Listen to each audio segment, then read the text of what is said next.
Hello, beautiful friends. Welcome on Green World in a Pod, and I'm Tanya Gervasi, your host. In this episode, I talk to Mosaico Verde, which is Italy's biggest national campaign focusing on reforestation and how more and more companies are coming to terms with corporate social responsibility.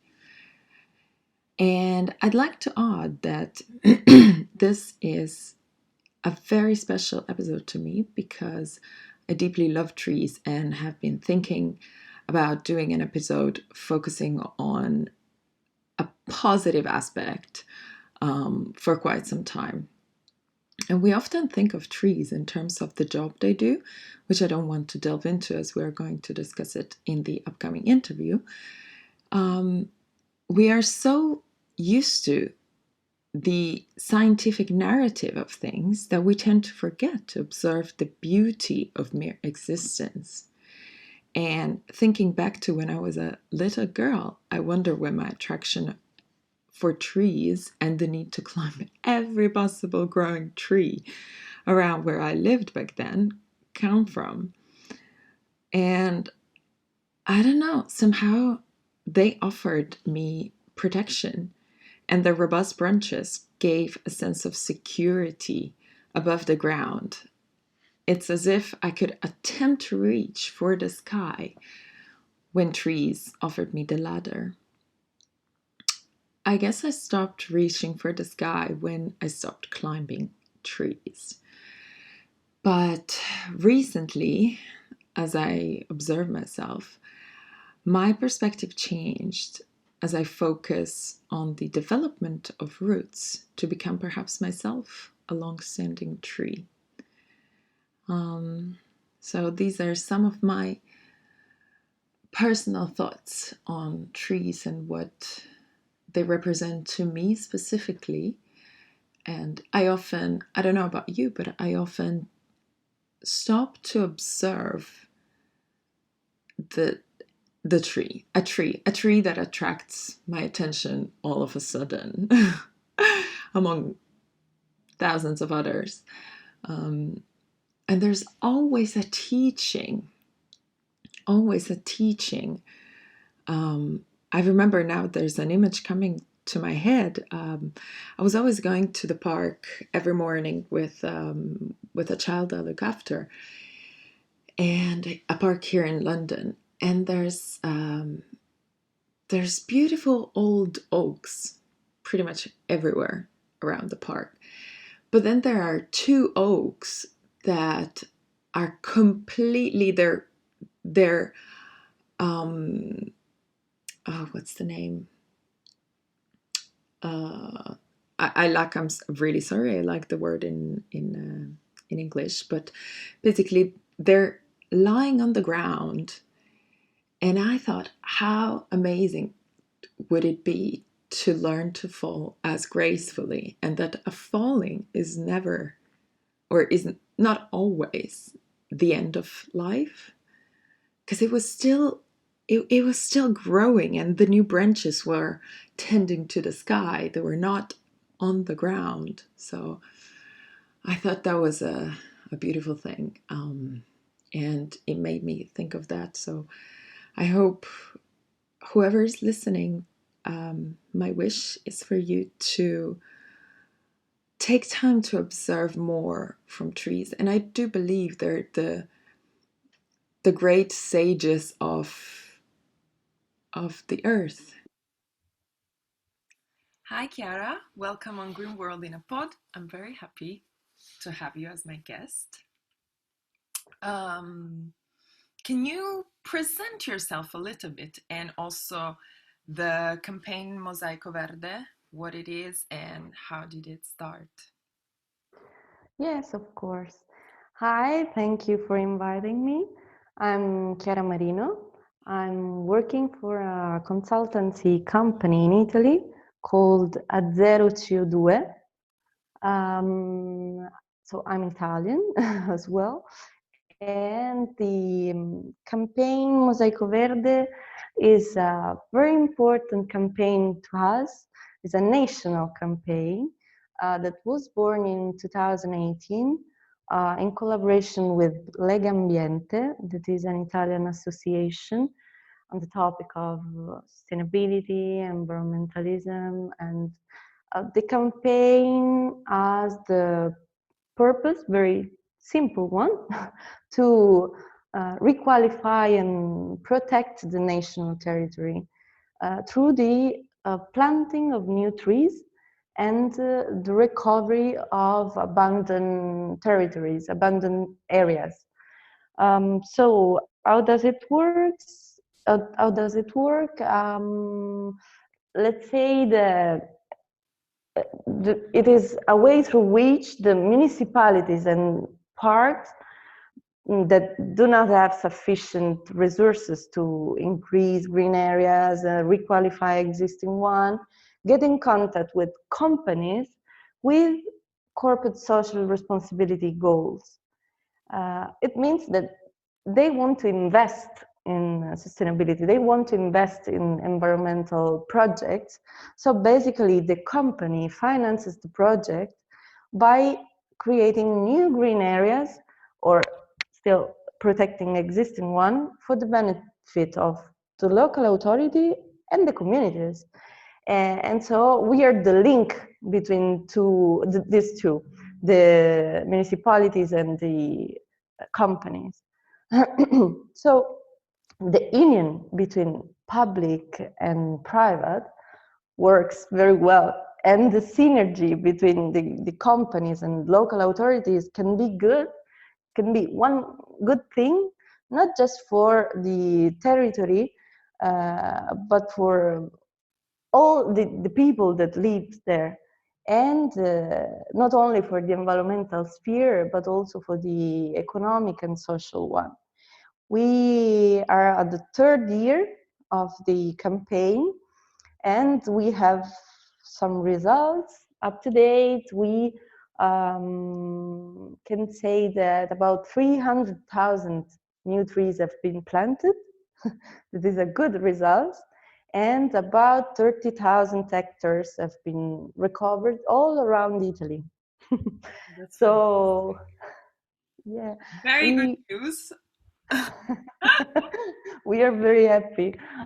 We are very happy that just in 3 years, it's true that we pushed a lot, but just in 3 years we have these amazing results, and also the adhesion of the municipalities. About 100 local municipalities and about 20 more or less companies are in Mosaico Verde, and we hope they carry on to be more and more in the future. Let's hope so. I have many questions, but so I'm not sure which one first. But because you mentioned social responsibility, I'd like to dive more into this subject and first of all ask you, for those who don't know, what is social responsibility and Yeah. why is it important, especially well, for companies, big companies, I would say, those who also have a very big footprint. Yeah, impact. Yeah. So actually, it's really easy. The corporate social responsibility, also called CSR, easy, is a self-regulating business model. It helps a company to be socially accountable to itself, first of all, to its stakeholder, and to the public. So it means that the companies finally recognize their responsibility for the impact of their decision, their activity, the impacts that they have on the society and on the environment. So once again, from a social, of course, economic and environmental point of view. Most of the time they decide to act differently because they want to have a good impact So they act differently because they have an ethical and transparent behavior. As I said, it touches different spheres, right? So, such as they contribute to sustainable development, including health and well-being in their policy, not only for their the people that works inside the companies, but also for the people outside the company, for the community. So they take into account the stakeholders' expectation and interest, and this is very important because they don't act just for themselves, but also for the clients, for instance, the stakeholder, the people that have interest in their policy, in their activities. And of course, there are now some laws that are in accordance with also international standards. So they now decide to follow this law. Maybe for big corporate, it is important to follow this law. For some other companies that are not so big, they are not forced to be in line with this law, but sometimes they follow it because there is some benefits from this law, from the activities that they do in accordance with this law. So it means that the corporate social responsibility is very important from your business model if you want to have a good impact and if you want to have also some good results. And it is integrated in your organization. And let's say that Mosaico Verde campaign is perfectly in line with the CSR objective for member companies supporting the strategy according to the principle shared value, through the let's say restitution of value to the territory, with this redevelopment intervention with the aim of increasing social welfare, protecting natural resources. In fact, for a lot of time we have companies that point out the strategic territories in which they want to operate, and Azeroth should do, in agreement with, of course, local administration, implement ad hoc forestry project that can both integrate with the company CSR strategy and meet the needs of the territory. So these two aspects. What is the current situation in Italy regarding forests? And old forests, because I know, actually maybe it's, well, I know one forest which is one of the oldest ones, which is Foreste Casentinesi, I think, which I find marvelous, and not many people even know it. It's not that famous, perhaps luckily. But what is the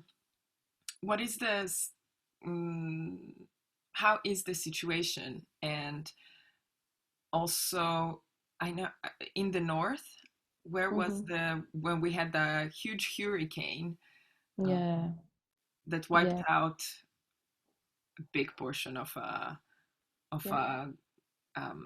coniferous forest. Yeah, exactly. So it's not easy to answer to this question, just because in Italy we have so many differences, so many different territories in different region.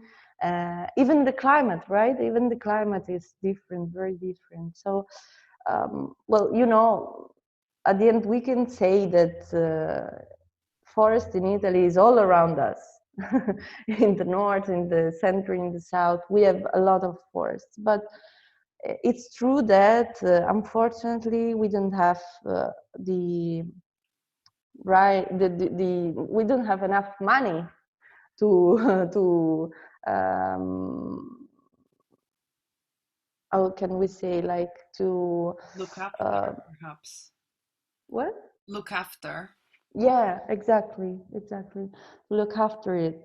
And so sometimes we have this problem, like Vaya in hurricane we had in the north, but we are trying to fix this kind of problem because in Italy, from legal point of view, in a way, there is this kind of harmonization, let's say, to implement some decree that we have on the law on the forest and forest chain that of course are contributing in compliance with the international European documents in which Italy has adhered, to outline the national forest policy in close connection with regional activities, because it is important that all the region have as the opportunity to have his own, let's say, money to invest in the forestry area. And it's not so easy. We now have like one of the most awaited documents that is the national forestry strategy, the first for Italy now. You have to think that is the first national forestry strategy in Italy that is actually under consultation. We hope that we will have one. And of course, it's important for all the part of urban greenery, of course, also for the public green areas, but also for the creation of authentic urban forests, and with the help of public bodies. Because, of course, you have to think that in this moment we are using companies' money, Mm-hmm. not public money, because this is the problem. The public doesn't have so much money to afford this kind of thing. So this is the problem. That's why we have this problem also of Vaya, and also the climate change now is very often showing that we need more and more help to to have the forest, and to try to have also a good, how can I say, like, to have under control the situation. Mm-hmm. This is the point. To have under control the situation, even if we have these problems like Vaya, as you said, or other hurricane. Who knows? They can Well, even happen again. not without even talking about only about forests, but also Mm-hmm. the problem of erosion in areas where trees are lacking, Yeah, and that's that's a big one, and that's not even just in Italy, but it's all around the in world. many. Yeah, yeah. I think Mm. the role of trees is very underestimated, and It's true. we talk about trees. What I read mostly is in the count of the CO2 emissions, how they Mm. will help that. But um, I sometimes wonder if the whole, um, if focusing too much on the CO2 counting makes it easier for companies um, to do like greenwashing marketing instead of Mm. really changing something. in their business model and in the way they do business. That's my concern. And so I wanted to ask, how do Mosaico Verde and, well, also Azeroth CO2 prevent greenwashing? Yeah, so this is a really good question actually, because it's true that it could happen. Greenwashing could happen. So that's why at Zero CO2 ask always to follow, first of all, a path to enhance the impact, like less impact you have,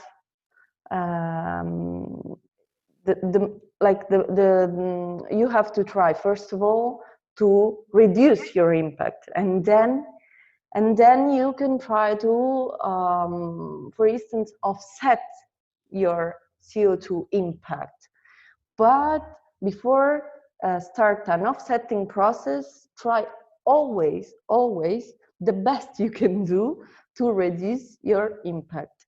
So this need actually is growing more and more, but lately the stakeholder are smarter and understand if it is just greenwashing, or if they are if they are doing something more, if they are doing something real, something touchable, you know. Otherwise you have a rebounding effect in this case.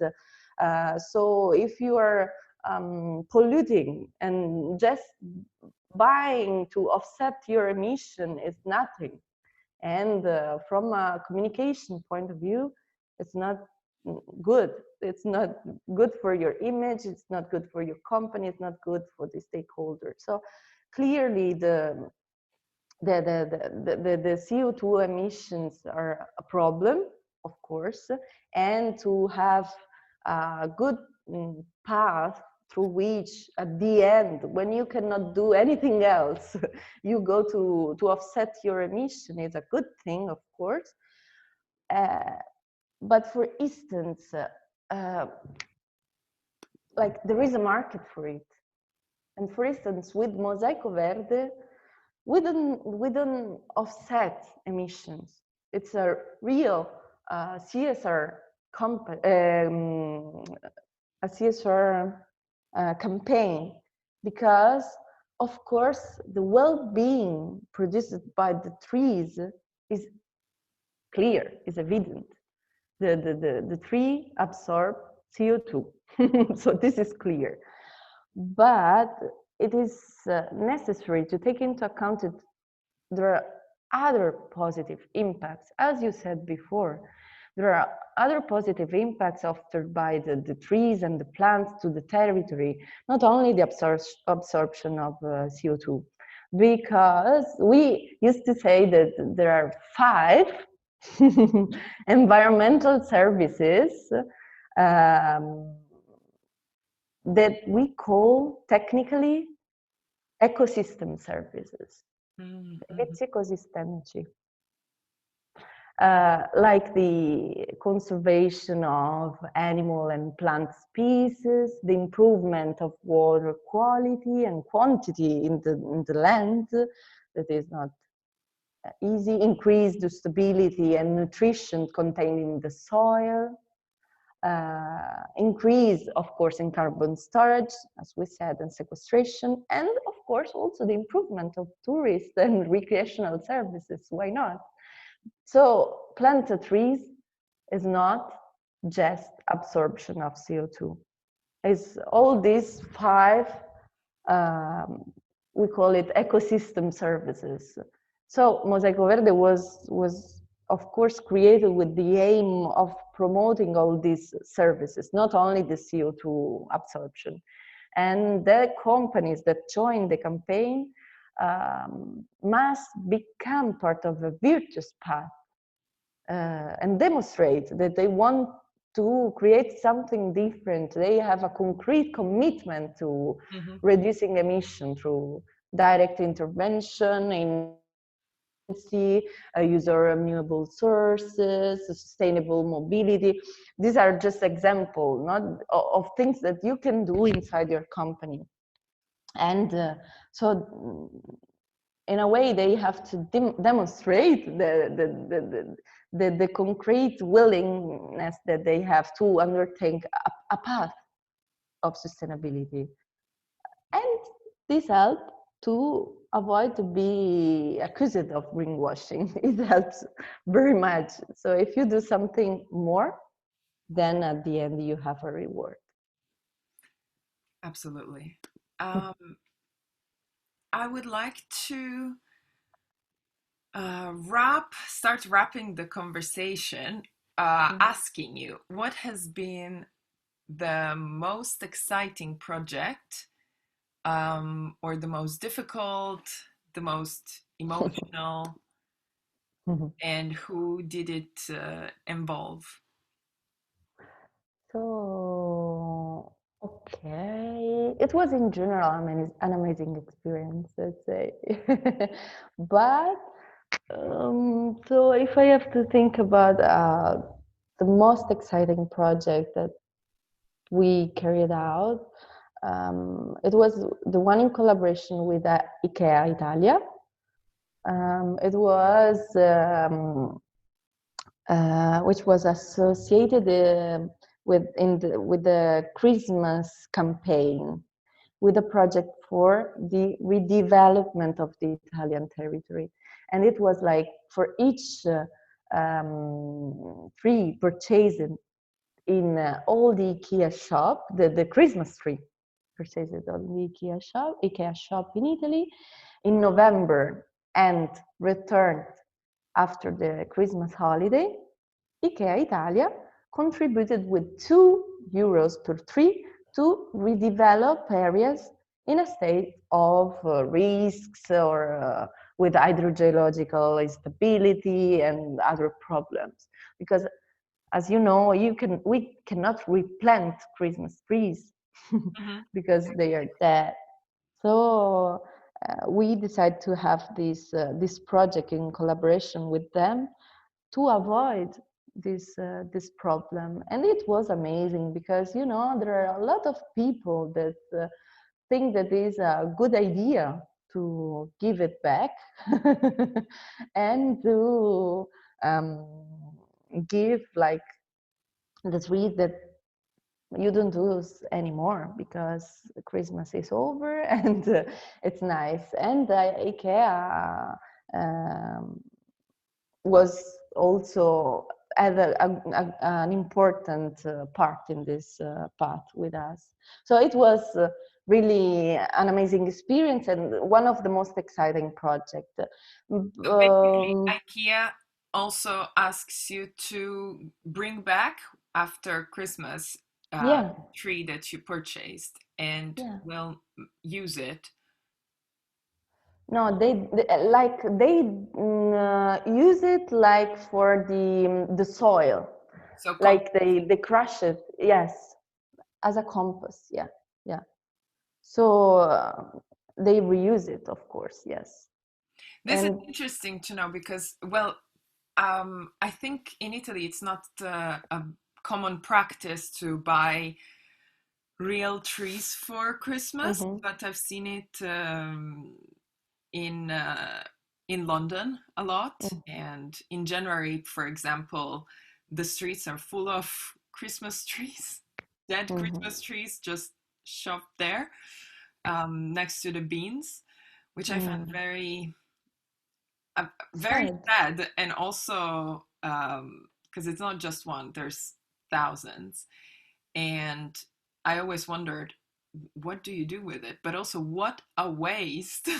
Like, what a waste of land. Of imagine what it could have been, a forest. And but in Italy, usually, I've always had um, a plastic tree, which again, maybe it's not good, but it lasted me, I don't know, like over 10 years. It's true. So I yeah. have always the same Yeah, since yeah. I was born. my mom has one. But it's But yeah, true. I think we had one for like 20 years until my mom was like, you know what? I'm gonna buy. She now has this, maybe it's like 1 meter tall, and it's ready made. It's actually just white branches with lights, like, a very sort of designer kind of Christmas tree. Because she was like, I'm the only one who takes care of this Christmas tree. I put it on, I take it off. So I'm done. I'm gonna buy ready made, and that probably will be like for the rest of our lives. yeah, yeah. I agree with you. And this is the kind of mindset we have to avoid, like this one. You use it and you trash it. Like, In fact, it's a very what I saw when I saw all this was a clear vision of like a clear portrait of the consumistic society, and also the lack of respect for even for the celebration. exactly. It's and true. and for me it really, yeah, it hit me. And I sometimes I think that maybe companies should I'm just having this thought right now because I thought, oh, but it should be illegal, or you should not. But then I have to remember that people have certain habits and a Mm, mindset that is different from mine. So I agree with companies who come up with maybe solutions to mm, have less of a harmful impact. So the way IKEA came up with this solution, so mhm, they sell you the tree, but also think sort of long term, like after the usage, what life can this tree mm. have? And we take the responsibility for the life even after you use it. So I think this is a good, even a thinking process, like a good thing. Yeah, yeah, absolutely, absolutely. And it was amazing. It was amazing to see that a lot of people were happy, like you, to have a solution, not just to use it, trash it, and that's it. I don't care, I don't mind. No, actually, you have the choice. This is the point. You Yeah. have the choice. You can choose to be responsible. So this was one of the most exciting projects, but also another one that I want to point out. It was the one with Sparkasse, that is a bank, and in that project, the purpose was to restore and improve one pre-existing forest that is the one of Vaya, the Biostorm, touched from the Biostorm. The Biostorm was in the October 2018, maybe, and it was really a catastrophe that crushed over 90% of the surface of the mountain, right? Like basically, 90, like 90, yeah, or yeah. I thought it was. Basically, the wind was so strong, was so hard that blown down the 90% of the trees present on the mountain. Can you imagine? Like, I don't know if you saw the pictures of this via Oregon, Mamma Mia. Yeah, It was very it's hard to not be touched. It's exactly. when you see such a big piece of land just Mm, wiped out, and exactly. it, you have a feeling of a cemetery basically. Exactly. It was the feeling. It was the feeling. And so we thought about it and we said, okay, maybe we can do something good for this place. Not only at Zero to do. It's true that a lot of people moved to do something like and the project was really important because we had different phases, because first of all you have to clean the area because there are all these trees over there dead. So you have to cleaning up the area, cleaning the fallen trees, and then we planted there new trees, of course, autochthon trees, like native trees, to increase the environmental value, of course, of the area and the forest land.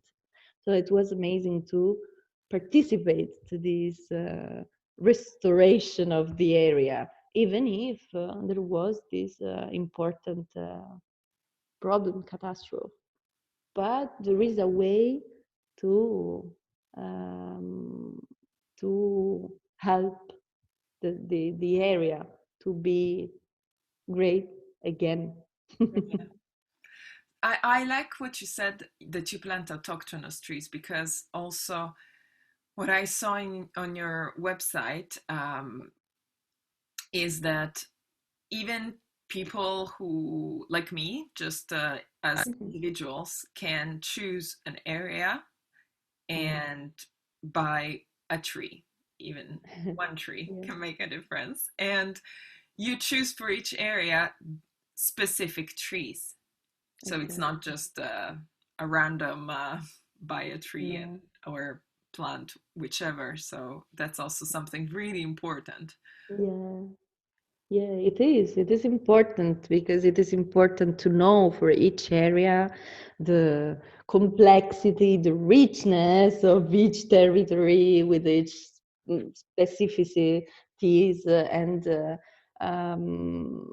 to carry out sustainable projects. Sustainable means also that lasts Mm-hmm. in the time. So it is important to us, for this reason, choose the right species with native species typical of the vegetative context, and they are important from different points of view, from for their genetic heritage, because they allow the regeneration of degraded land, and also the settlement of the animals that stay there. Exactly. Yeah. So it is important from uh, an ecological point of view, you know, for the all ecological point of view, not only the plants, but also the animal, the water, the soil, and everything. And of course, another important feature is the quality and the origin of the plants. So always the plants must be certified. We use authorized nurseries. That is a key element for the conservation of the biodiversity of the place. It's important that you don't, when we choose an area, we don't plant just one species. We plant more or less three different species, because it's important for the biodiversity. Of course, three different species that are native Mm-hmm. of the area, but not only one. It is important to enhance also the biodiversity of that place. Yeah, yeah. So yes. Oh, that's wonderful. It makes me think of Puglia and well, the past years they had problems with what's the disease? Damn it, can't remember the name. I did not prepare this one; it just popped into my head. But with olive trees, there was a disease that was Ah, attacking the olive. Xylella. Yeah, Xylella. So that has Yeah. to be. That was really sad because I go to Puglia every year, and Mm, to see that many areas with I don't know, 500 years old trees are just exact. Olive trees. Yeah. Yeah, being it cut was down. a mess. It's a very yeah, that is I would ask you, which areas do you think in Italy need more care? Mm. But it's probably a difficult question. No, I mean, actually, I think that unfortunately the south is the one more in need. because in the north, more or less, something is changing, something is moving from this point of view. I'm from the south, and it's true there is even less money to take care of the environment, and maybe there is not this kind of culture, let's say. Mm-hmm. It is weird because most of the time the south is seen like the most wild, the most with the environment, like we have like in Sicily, if you think we have the mountain, the Etna, at the same time you have the sea, you have everything, let's say. Yeah. But there is not so much respect And of care. it Yeah. somehow. Yeah, It's not, somehow. yeah, I don't know that, but I've seen that in Puglia, for example, when I go, and I'm like, why is this not in the, it just somehow not in the culture of people. Mm. I don't know if maybe it's a default entrenched mechanism, or that when you're born in an area that is so beautiful and has everything, you just, I don't know, assume it Yeah, get will used to always it. stay like this, and you don't need to do anything. Like it's Yeah. given. And but yeah, I keep thinking lately about the caring, and I always have this question in mind: how do you get people to care? Like, how do you instill that? How do you where do you start? Is it Mm. something that you are born with, or is it something that is taught? Um, Uh, Maybe both. maybe. Maybe both. Because when you get used to something, as you said, beautiful around you, like you can have it when you want. At the end, for you, it's something you take it for granted. You don't know how lucky you are that you have this stuff all around you. So it's true. As you said, it's something that you have to push in the culture Yeah, somehow. yeah. We'll see. We are working also with the South, with Mosaico Verde. Oh, We are nice. very proud of it. I'm very happy for this, and I'm very happy to share about it.